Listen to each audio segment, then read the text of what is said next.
Assalamualaikum warahmatullahi wabarakatuh. Bulan Ramadan sudah tiba, membawa serta panggilannya untuk kita sedikit berhenti sejenak untuk refleksi. Tapi ya, bulan suci ini datang di tengah dunia yang kayaknya nggak pernah tidur. Dunia yang selalu online 24 jam. Jadi pertanyaannya sekarang, gimana caranya kita menemukan keheningan spiritual yang sebetulnya jadi inti dari Ramadan di tengah kebisingan digital yang nggak ada antinya? Oke, kita coba bedah pelan-pelan ya.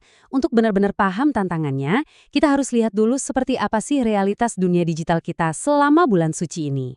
Coba deh, lihat angka ini. 87%. Ini bukan angka kecil. Selama Ramadan, traffic digital kita di waktu sahur itu bisa melonjak sampai segitu. Artinya apa? Kehidupan digital kita tuh bukannya berhenti pas kita puasa. Enggak, sama sekali enggak.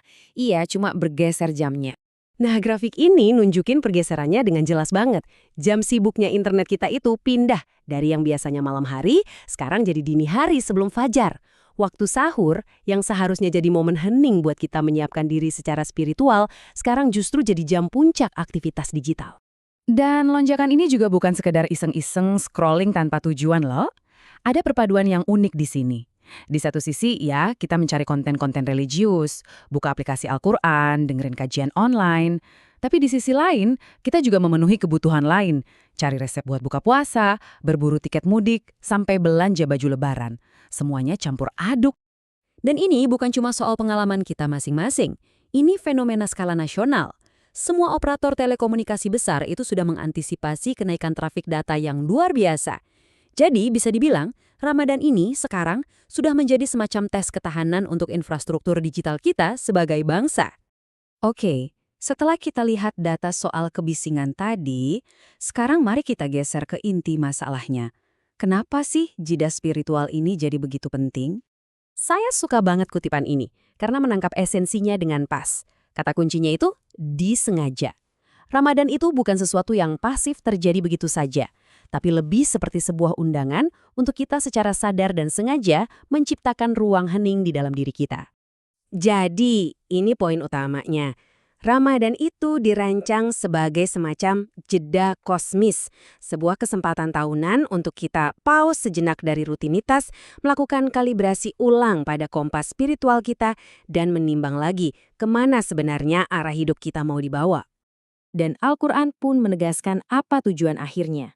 Puasa itu bukan cuma soal menahan lapar dan haus, itu adalah sarananya, sebuah proses latihan intensif untuk mencapai tujuan yang jauh lebih tinggi, yaitu ketakwaan atau kesadaran penuh akan kehadiran Tuhan. Pertanyaannya, gimana caranya kita bisa mengambil jeda spiritual ini di dunia yang terus-terusan bergerak cepat? Nah, ada satu konsep yang menurut saya sangat kuat. Coba kita dengarkan kata-kata dari filsuf Henry David Thoreau. Dia bicara tentang hidup dengan sengaja. Dia memilih untuk menepi, bukan untuk lari, tapi untuk menemukan kembali apa yang benar-benar esensial. Dalam konteks kita, konsep ini bisa kita sebut menepi. Nah, ini dia. Menepi itu bukan berarti kita harus detoks digital total atau mengasingkan diri dari semua orang. Bukan itu. Ini adalah sebuah tindakan sadar untuk mengambil satu langkah ke belakang dari semua kebisingan. Supaya kita bisa melihat lagi dengan lebih jernih. Apa sih yang paling penting dalam hidup kita? Yuk, kita coba lihat gimana ini bisa diterapkan secara praktis. Karena pada akhirnya, menepi itu adalah soal menata ulang prioritas. Gambar ini nunjukin pilihan yang kita hadapi setiap hari, setiap jam. Di satu sisi ada hiburan sesaat dari layar gadget, di mana setiap notifikasi itu rasanya mendesak banget, harus segera dibuka. Di sisi lain ada kedekatan spiritual yang abadi, yang sayangnya justru sering kita tunda. Ramadan adalah panggilan untuk membalik kebiasaan ini. Jadi, gimana caranya kita bisa menemukan keseimbangan? Kuncinya ada di 3 langkah sederhana ini. Pertama, sadari ritme digital kita. Akui aja, teknologi itu bagian dari Ramadan kita sekarang. Jangan dilawan, tapi dikelola. Kedua, luangkan waktu ibadah. Ini penting banget. Jangan menunggu sisa waktu untuk sholat atau tadarus, tapi jadwalkan waktu khusus untuk itu. Dan yang ketiga, pilih koneksi yang bermakna. Secara sadar, coba deh ganti kebiasaan scrolling tanpa arah dengan interaksi yang lebih dalam dan berarti. Pada akhirnya, semua ini kembali pada sebuah prinsip yang sangat mendasar. Islam mengajarkan kita pentingnya adab, etika, perilaku yang benar sebelum kita mencari ilmu. Dan di era digital yang serba cepat ini, prinsip abadi itu justru jadi semakin relevan. Adab kita, bagaimana kita bersikap dan beretika dengan teknologi, itulah yang akan menentukan ilmu dan manfaat apa yang akan kita peroleh darinya.